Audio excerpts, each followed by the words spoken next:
और ऑब्जेक्ट जो होता है यानी ऑब्जेक्ट जो होगा, ऑब्जेक्ट बिकम्स एक्टिव।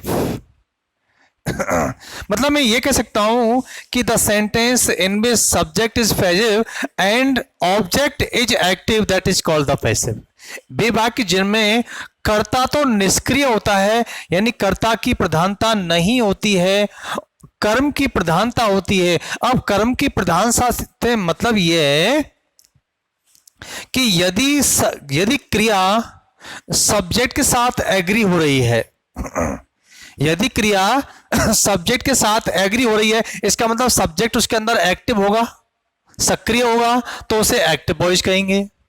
यदि कर्ता यदि क्रिया कर्ता के साथ एग्री नहीं होकर के, यानी क्रिया का जो वचन है वो कर्ता के अनुसार नहीं आकर के ऑब्जेक्ट के अकॉर्डिंग आ रहा है, तो वो आपका कहलाता है पैसिव।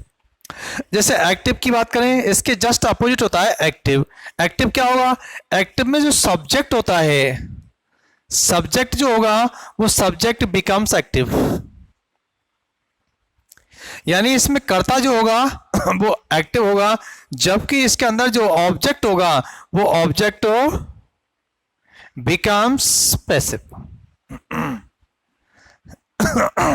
अब इसको आप इस प्रकार से समझ लीजिए, वे वाक्य जिनमें कर्ता सक्रिय होता है, जिनमें कर्ता की प्रधानता होती है, उन वाक्यों को हम एक्टिव वॉइस कहते हैं, और जिन वाक्यों में कर्ता की प्रधानता नहीं होती है, यानी क्रिया जो है वो ऑब्जेक्ट के अकॉर्डिंग आती है, उसे हम पैसिव कहते हैं।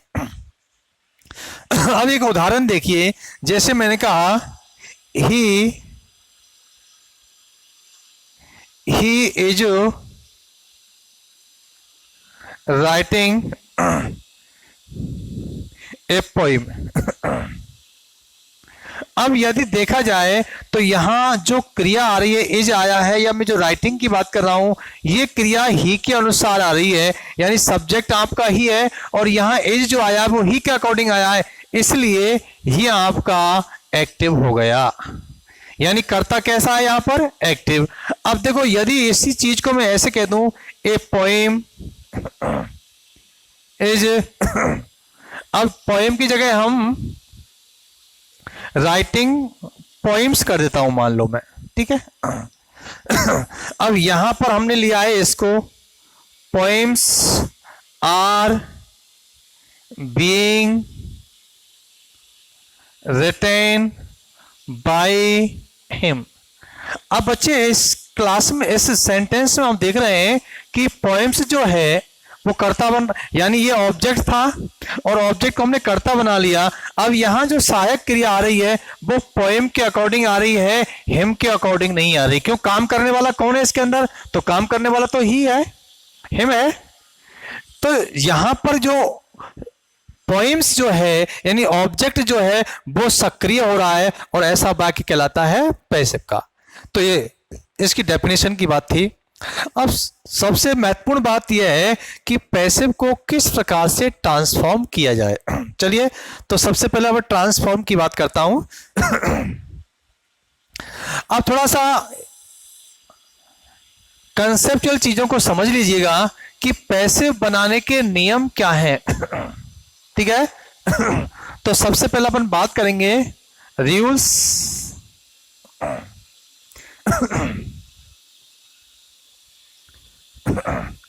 required to transform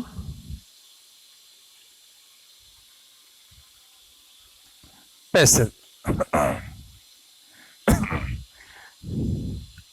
passive transform करने के लिए क्या क्या नियम आवश्यक हैं? सबसे पहले मैं आपको बिल्कुल सिंपल नियमों की बात कर रहा हूं। अब आप टेंस वाइज जो आपने सीखा है उसको एक बार छोड़ दीजिएगा, और मैं केवल आपको 5 चीजें बता रहा हूं, उन पर ध्यान दीजिएगा। पैसिव बनाने के लिए सामान्य रूप से हमें 5 नियम फॉलो करने होते हैं।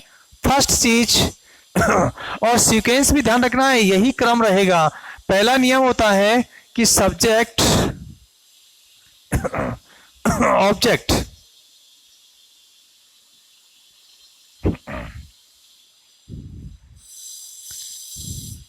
becomes subject। ठीक है, पहला नियम ये होता है कि एक्टिव के बैक में जो भी कुछ दिया गया है, ऑब्जेक्ट दिया गया है, उस ऑब्जेक्ट को सब्जेक्ट बना लीजिए। अब देखिए, साथ के साथ हम उदाहरण भी देखते चलेंगे। ही wrote a letter। ठीक है। तो इस देखो, पहला नियम मैंने क्या कहा कि ऑब्जेक्ट को सब्जेक्ट बनाइए।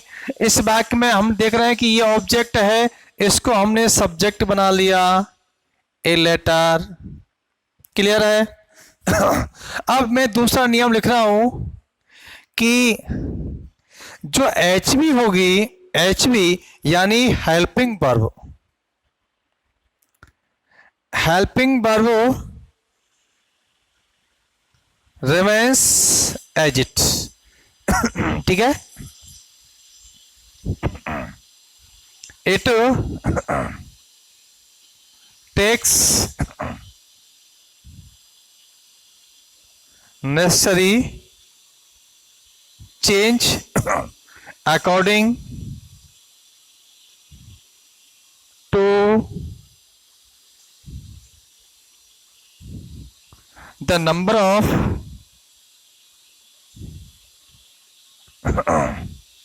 subject।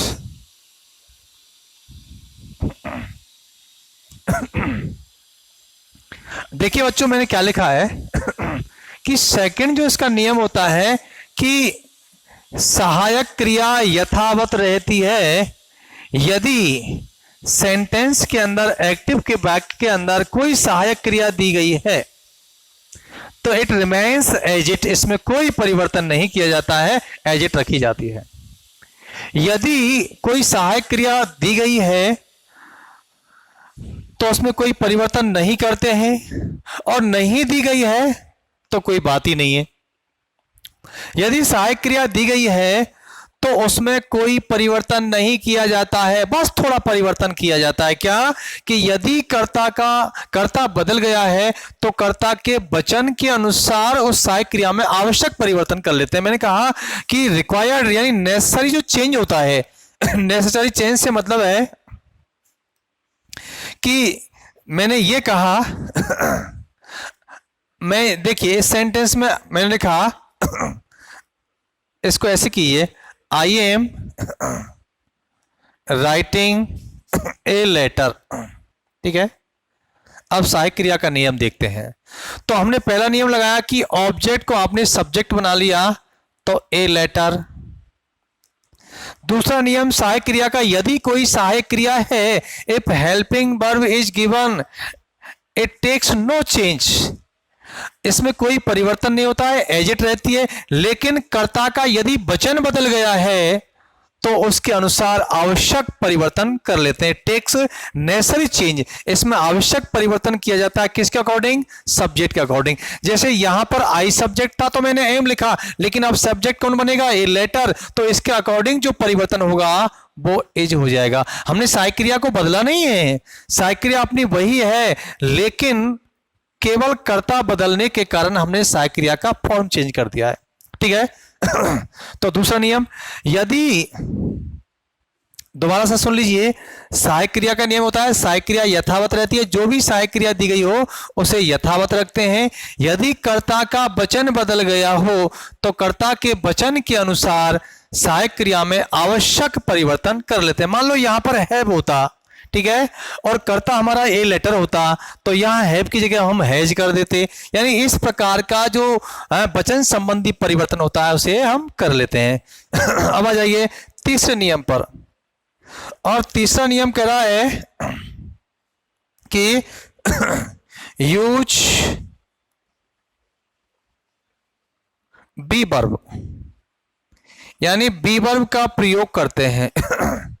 बी वर्ब का सुटेबल यूज, यानी proper use of be verb. मैं ये कहूं कि proper use of be verb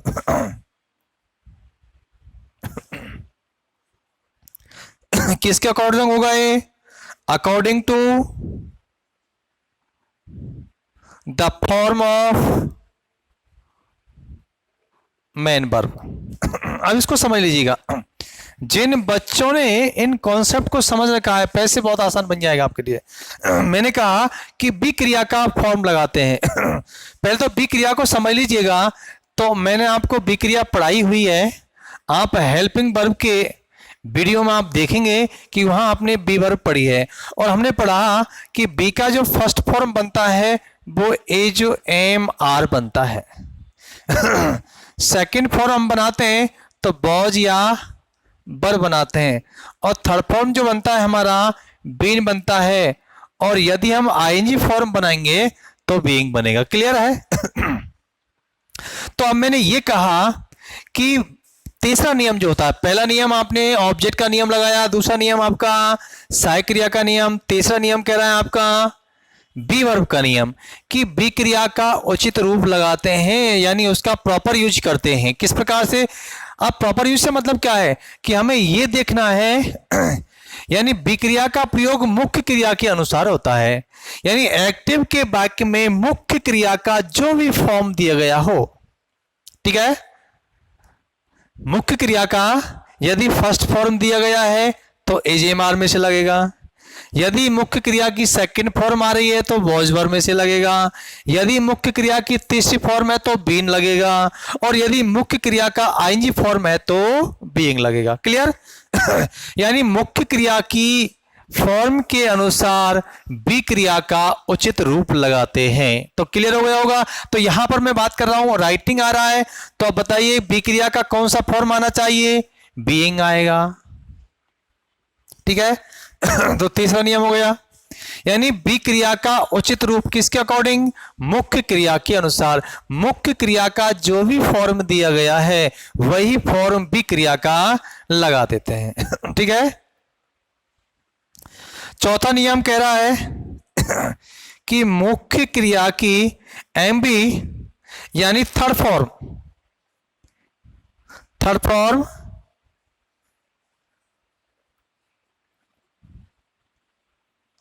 of main verb. Passive में ध्यान रखें हमेशा मुख्य क्रिया की तीसरी फॉर्म का प्रयोग किया जाता है। अब यहां पर तीसरी फॉर्म की बात करेंगे तो यहां पर आईएनजी फॉर्म आ रहा है, इस आईएनजी फॉर्म को हटा करके इस मुख्य क्रिया को आप तीसरे फॉर्म में लिख देंगे तो बन जाएगा रिटेन। और आपका लास्ट फाइनल जो पांचवा जो नियम होता है वो कहता है कि एमबी की यानी सब्जेक्ट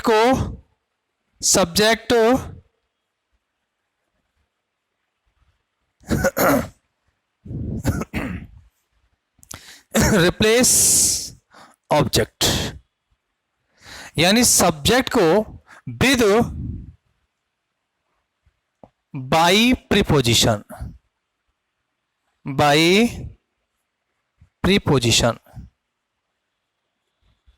यानी बाई प्रपोजिशन के साथ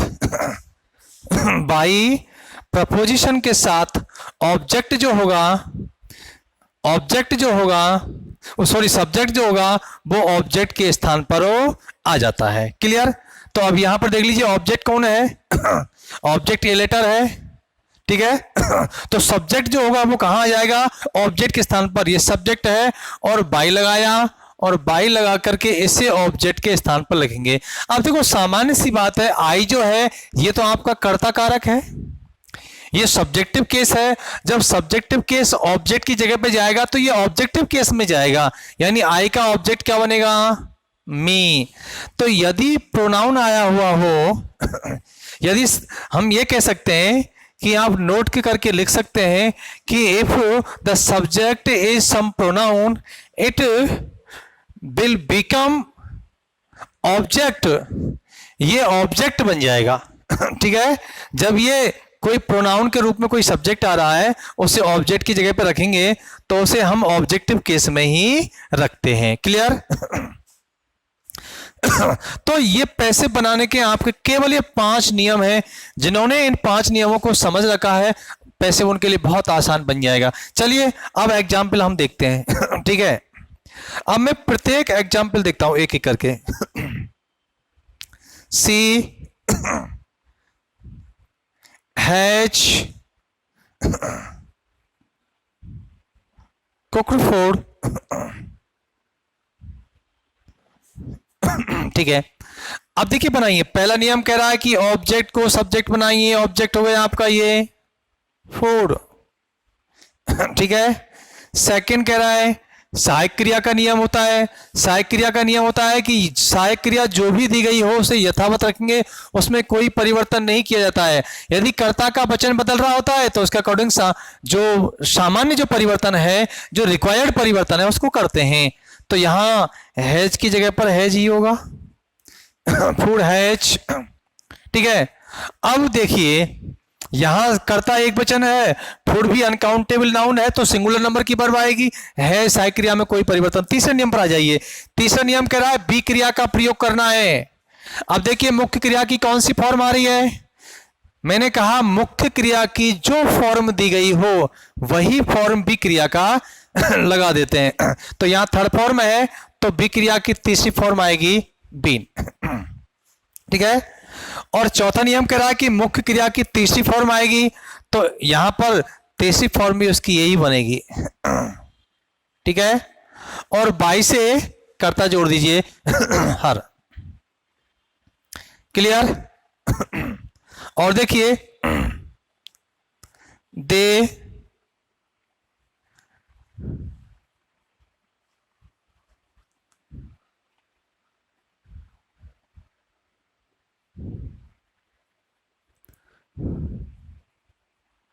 my parents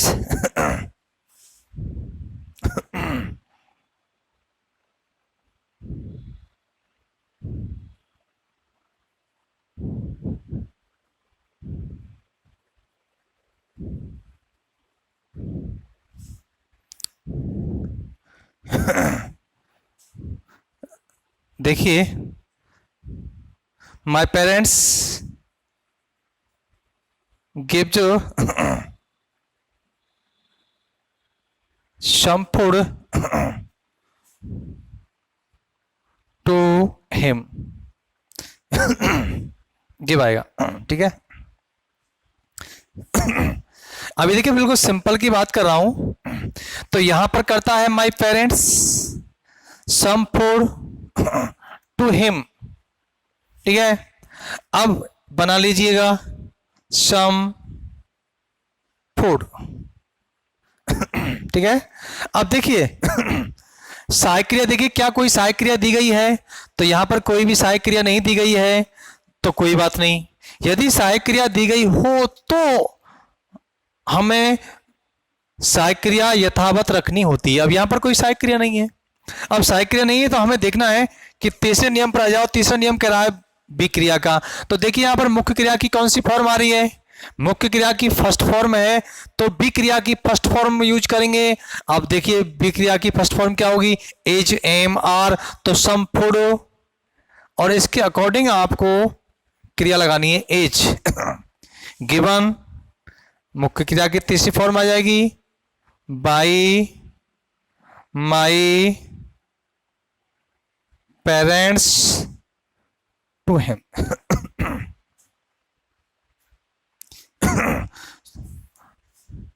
देखिए ये भी एक ऑब्जेक्ट है, पहले इसको लिखा जाएगा to him by my parents, ठीक है। तो इस प्रकार से, और उदाहरण देखिए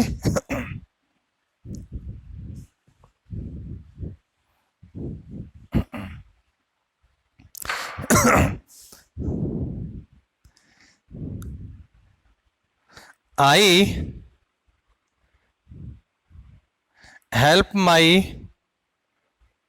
फ्रेंड्स, ठीक है।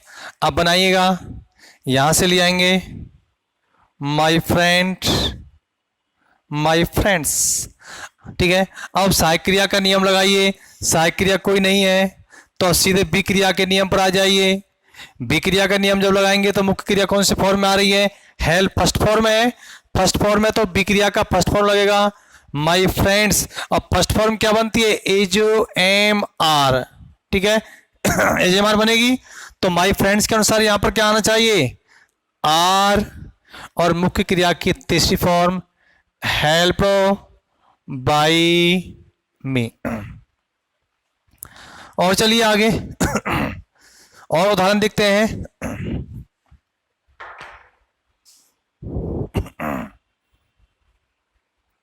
Radha sang a song in the party, ठीक है। तो सबसे पहले हम देखते हैं इसमें ऑब्जेक्ट कौन है, तो ऑब्जेक्ट ये हो गया ए सॉन्ग, सेकेंड फॉर्म आ रही है तो बॉज पर आएगा ए सॉन्ग बॉज, ठीक है। अब देखो बॉज कैसे आ रहा है, क्योंकि मुख्य क्रिया की सेकंड पर चूंकि सहायक क्रिया कुछ है नहीं, इसके अंदर सहायक क्रिया नहीं है, तो छोड़ दीजिए, तीसरे नियम पर आ जाइए।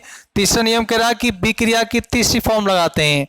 अब बी क्रिया का उचित रूप लगाते हैं, तो यहां पर उचित रूप से मतलब है कि मुख्य क्रिया का जो भी फॉर्म है वो बी का लगा लो। तो यहां पर कौन सा फॉर्म आ रहा है, यहां पर जो फॉर्म आ रहा है वो सेकंड फॉर्म आ रहा है, तो बी का हमने सेकंड फॉर्म लगा दिया, और बी का सेकंड फॉर्म बनता है बॉज या बर। तो राधा के इस सॉन्ग के अनुसार बॉज आएगा sung by Radha in the party. और देखिए आई कैन स्पीक इंग्लिश। अब यहां थोड़ा ध्यान देने की बात है, ठीक है, कॉन्सेप्ट पर ध्यान देने की बात है कि यहां ऑब्जेक्ट को मैंने आगे ले लिया, यहां पर पहली बात तो इंग्लिश। दूसरा नियम कह रहा है सहायक क्रिया को यथावत रखिए। यहां पर सहायक क्रिया कौन है, आप जानते हैं कि मॉडल जो होता है वो एक सहायक क्रिया होती है, क्योंकि आपने एक्जुलरी के अंदर पढ़ा होगा कि सहायक क्रिया दो प्रकार की होती है, प्राइमरी और मॉडल। तो मॉडल भी एक सहायक क्रिया होती है, तो सहायक क्रिया यथावत रहती है। क्या लिख दिया। अब स्टूडेंट्स ध्यान देना यहां पर कॉन्सेप्ट पर, हालांकि आपने खूब रट रखा होगा, इसका फॉर्मूला आपने रटा होगा कि मॉडल आज जब कैन आएगा तो कैन के साथ में बी लग जाएगा, लेकिन अब मैं रीजन दे रहा हूं उसका, ठीक है। तो कॉन्सेप्ट को समझना। अब मैंने एक नियम आपको बताया है कि पहला नियम सब्जेक्ट का हो गया, यानी ऑब्जेक्ट सब्जेक्ट की जगह पे आ गया। दूसरा नियम आपका सहायक क्रिया का हो गया, सहायक क्रिया यथावत रहेगी। तीसरा नियम आ रहा हमारा बी क्रिया का नियम। तो बेटा बी क्रिया के नियम में मैंने क्या कहा कि बी क्रिया जो होगी वो सब्जेक्ट के अकॉर्डिंग होगी। तो मुझे बताइए कि सब्जेक्ट यहां पर कौन से फॉर्म में, सॉरी यहां वर्ब जो है वो कौन से फॉर्म में है, यानी मुख्य क्रिया की कौन सी फॉर्म आ रही है। यहां पर मुख्य क्रिया का कौन सा फॉर्म है, तो आप कहेंगे साहब मुख्य क्रिया की फर्स्ट फॉर्म है। तो देखिए आपने पढ़ा था कि मुख्य क्रिया की फर्स्ट फॉर्म जो होती है उनके दो नाम होते हैं, एक तो नाम होता है कि प्रेजेंट कहते हैं उसको, ठीक है, और एक होती है कि वो बेयर इन्फिनेटिव होता है। ध्यान करिएगा, बहुत महत्वपूर्ण कॉन्सेप्ट दे रहा हूं मैं। यानी क्रिया की फर्स्ट फॉर्म जो होती है उसे हम दो जगह काम में लेते हैं। एक तो कहां पर लेते हैं कि क्रिया की फर्स्ट फॉर्म को आप प्रेजेंट भी कहते हैं, और क्रिया की फर्स्ट फॉर्म को हम बेयर इन्फिनेटिव भी कहते हैं। अब यहां पर हमको ये फर्स्ट फॉर्म दिख रही है, अब हमें पहले ये निश्चित करना है कि which is the first form, ये फर्स्ट फॉर्म कौन सा है, इट इज प्रेजेंट फॉर्म और बेयर इन्फिनेटिव फॉर्म। ये प्रेजेंट का फॉर्म है या बेयर इन्फिनेटिव फॉर्म है। यदि ये प्रेजेंट फॉर्म है तो निश्चित रूप से यहां पर एजीएमआर में से कुछ लगेगा। यदि ये बेयर इन्फिनेटिव फॉर्म है तो ये बी का बेयर इन्फिनेटिव फॉर्म लगेगा। तो देखिए मॉडल जो होता है, अब नियम क्या कह रहा है कि मॉडल के बाद आने वाली क्रिया जो होती है वो इन्फिनेटिव की होती है, बेयर इन्फिनेटिव की होती है। मॉडल के बाद आने वाली क्रिया, मॉडल के बाद यानी मॉडल हो गया कैन, और कैन के बाद आने वाली क्रिया कौन सी हो गई, स्पीक। तो स्पीक जो है वो कैसी क्रिया है, बेयर इन्फिनेटिव की क्रिया है। अब ये जो बियर इन्फिनेटिव की जो वर्ब है ठीक है, तो बियर इन्फिनेटिव यहां पर बी क्रिया का बियर इन्फिनेटिव फॉर्म लगाएंगे। तो बी क्रिया जो होती है, मैंने कहा बी, इस बी क्रिया का फर्स्ट फॉर्म तो ये होता है, ये कौन सा फॉर्म है फर्स्ट, ये प्रेजेंट है। और बी क्रिया का जो बियर इन्फिनेटिव होता है वो बी होता है, ठीक है। तो यहां पर कौन सा फॉर्म आ रहा है, तो मॉडल के बाद बियर इन्फिनेटिव होता है, इसलिए हम यहां पर बी लगाते हैं। यानी कैन के बाद में बी क्यों आया है, क्योंकि मॉडल है, मॉडल के बाद आने वाली क्रिया बियर इन्फिनेटिव की होती है, इसलिए बी क्रिया जो लगाई जाती है वो मुख्य क्रिया के अकॉर्डिंग लगाई जाती है। तो बेटा ये बात समझ में आ गई होगी, कैन बी। और मुख्य क्रिया की तीसरी फॉर्म आ जाएगी अब, स्पीक, स्पोक, स्पोकन, बाई मी। तो शायद ये समझ में आ गया होगा। अब मैं आगे बढ़ता हूं, एक एग्जाम्पल और देखते हैं, चलिए मॉडल का एक और देखते हैं। जैसे he will solve my problem, ठीक है। अब देखिए ऑब्जेक्ट को मैंने आगे ले लिया, माई प्रॉब्लम। बिल से देखिए सहायक क्रिया में कोई परिवर्तन नहीं किया जाएगा, बिल आ जाएगा। अब हमें बी क्रिया लगानी है, और बी क्रिया किसके अकॉर्डिंग आएगी, इसके अनुसार। कौन सी फॉर्म है ये, पहली फॉर्म। कौन सी फॉर्म है, फर्स्ट फॉर्म। और फर्स्ट फॉर्म कौन सा है, बेयर इन्फिनेटिव फॉर्म। अब बेयर इन्फिनेटिव है क्योंकि मॉडल है बिल, और बिल के बाद बेयर इन्फिनेटिव आता है, तो बी क्रिया का बियर इन्फिनेटिव लगा लो, और बी का जो बियर इन्फिनेटिव होता है वो बी होता है।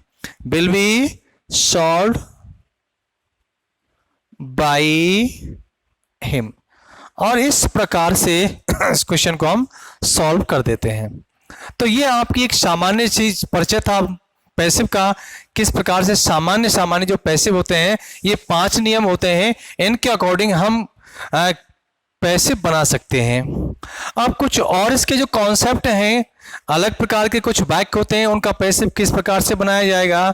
और कुछ सेंटेंस ऐसे होते हैं जिनका पैसिव नहीं बनाया जाता है, या कुछ टेंसों की अपन बात करते हैं, यानी प्रेजेंट परफेक्ट कंटिन्यूअस की बात करते हैं, तो वहां आपको मिल जाता है कि उसका पैसिव नहीं बनाया जाता है। फ्यूचर कंटिन्यूअस का कि पैसिव नहीं बनता है, पास्ट परफेक्ट कंटिन्यूअस का पैसिव नहीं बनता है। तो अब हमें बात ये करनी है इनका पैसिव क्यों नहीं बनता है, तो इन सारी बातें करेंगे हम अगली क्लास में। आज की क्लास के लिए इतना ही है, धन्यवाद।